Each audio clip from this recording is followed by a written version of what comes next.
Nalolow moral ka ba pag nakikita mo mas mabilis nagsasucceed yung ibang tao kaysa sa'yo? Kaibigan, pakinggan mo sasabihin ko ha.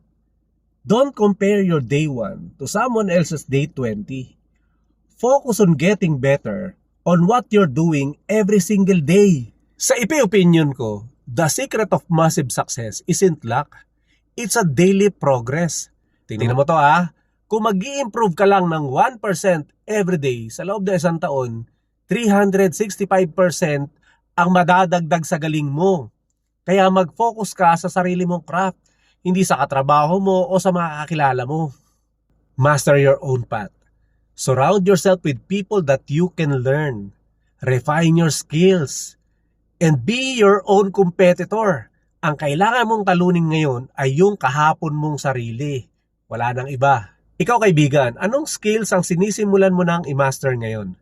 I-comment mo yung opinion mo rito. And share this video para sa mga tropa natin kailangan ng mag-focus. And follow mo na rin para sa mga gantong positivity and mindset shift content. Opinion ko to. Anong say mo?